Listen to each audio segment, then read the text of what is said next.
Welcome back, guys. Savagery Reptiles. Thank you so much for watching. Like, subscribe, and share, as it really helps with the algorithm. Today with me, I have Charizard, my new bearded dragon. He is a hyper red tiger. It's been about a week since I posted my last video, but that's just because I wanted to give him his time to himself to acclimate to his new setting and his new environment. He does have, he will be having a 4x2x2 enclosure setup coming soon. So I'll probably do I don't know if I'll do like a step-by-step process or if I'll do like a time lapse of me setting it up, because I do want to go ahead and make it bioactive. This will be his first setup like this. So I may do a step-by-step or a time lapse. I'm not sure yet. I'll figure that out down the line. But today I'll be going over how to handle these guys, aka bond with them.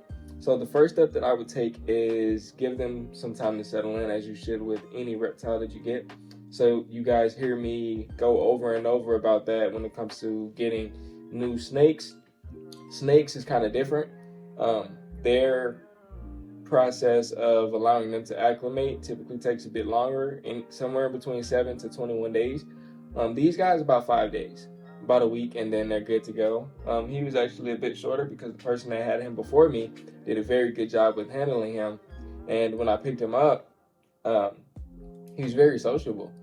He's been like this since day one. Now, I didn't handle him from day one, but when we went to go see him, pick him up, she handed him over to me, and he was perfectly fine. He didn't try to, as I've seen with other bearded dragons, when they're in new situations, they kind of try to dart off and they're very secluded and stuff like that. And he hasn't been that. So she did a very good job with handling him. So just give them that time to themselves to acclimate. A week should be more than enough time, and you should be fine. The next thing that I would say as far as bonding with them is just putting your hand inside of the enclosure without actually touching them. So this would be like during feeding times when you're putting the bowls in, removing water bowls, if you provide a water bowl for them, as they don't really drink a lot of water. They get a lot of their water from the veggies that you provide, and when you soak them, they get a lot of their water from them. But I do provide him with a water bowl just because I feel like if I were an animal, I'd like a water bowl in my enclosure, just in case I did get thirsty. I had that option, so I do that for him definitely. But just have your hand in their space without being hands-on with them. That definitely is another way that you can bond with them. That provides them the opportunity to get used to your smell, get used to your presence, and you're a new person to them too. So this gives them that opportunity to start recognizing who you are to them. Hey buddy, he's very cool. But besides putting your hand in their enclosure, you can even just sit in front of their enclosure. So that could be with the door open or with the door closed, because these guys will come up to the glass, and if you got the door open, they may try to come out. But you can sit in front of their enclosure, and this gives them that opportunity to view you like in their space without you being in their space. So if you don't feel like, if you're not comfortable with putting your hand inside of the enclosure so they can get used to you, you can kind of do it from a distance. So that would just be grabbing a chair, sitting in front of the enclosure, and just sitting down. Now this could be 15, 20 minutes. It could be an hour, 2 hours. This just depends on how long that you want to do this step. I feel like this step takes quite a bit longer than any of the other steps, because if you're just sitting in front of their enclosure, you're not really getting physical with them or in their space, so they can't really smell you. All they can do is see you. So I feel like if you're sitting in front of their enclosure with the door closed and then you open it, the smells kind of come off very different. But that definitely works. That's another method. Another method that I would use is hand feeding these guys. So when you're feeding them their veggies or their fruits, which they shouldn't get very often, once a month, is what I would do for a bearded dragon. I would say once a month. I know a lot of people that don't even feed them vegetables at all. I've given him one blueberry, and I kind of tried to, what I was trying to do was, I was trying to kind of get the juice from the blueberry to put it over his greens. You heard that, buddy?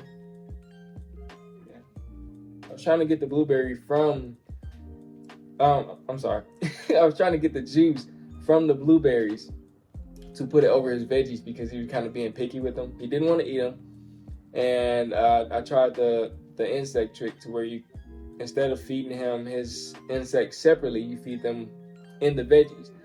So I put those in the veggies, and they kind of made the leaves move around and stuff like that. And he's very smart. He picked every single insect out of that bowl without touching a single vegetable.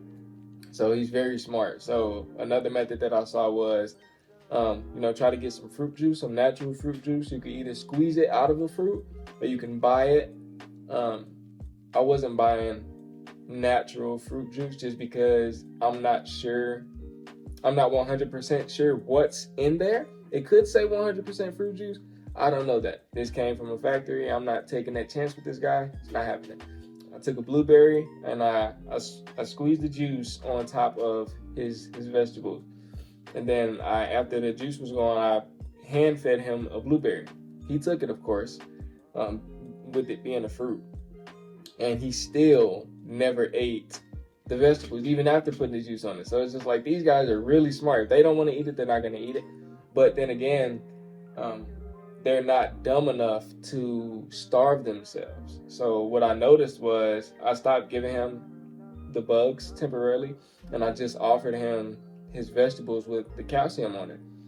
And lo and behold, when he gets hungry, he eats the vegetables. So I'm starting to figure out a regimen with the time frames of when he should eat his vegetables and his bugs, which I'm starting to think that I should feed him his veggies in the morning and the bugs at night.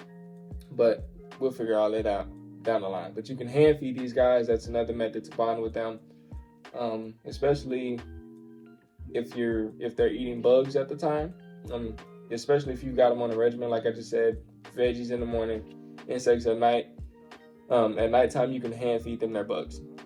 Now, by hand feed and bugs, I know that's not 2 words or 3 words that should go in the same sentence.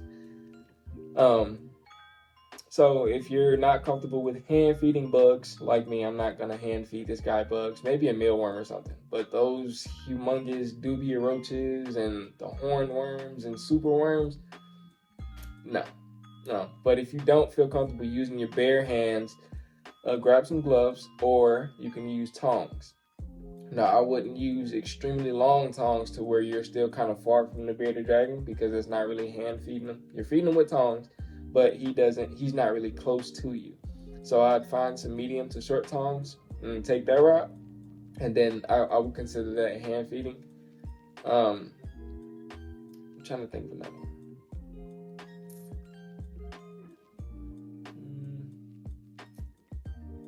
Oh, okay. So before you actually start handling him, this kind of goes with putting your hands inside of the enclosure. Start handling them inside of the tank. So instead of reaching in, grabbing them, and pulling them out, these guys, you kind of want to let them do everything on their own terms. So by handling inside of the enclosure, I mean just kind of lifting them, raising them up, holding them for a second. But make sure you're supporting their entire body, tail included, because you don't want them tail whipping. They have the chance to break that tail, and if this breaks, it leaves up here. It's not good.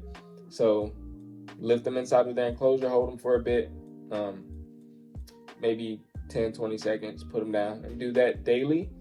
And I'd say maybe for a week, and then you can start pulling those guys out. You don't want to force handle them at all.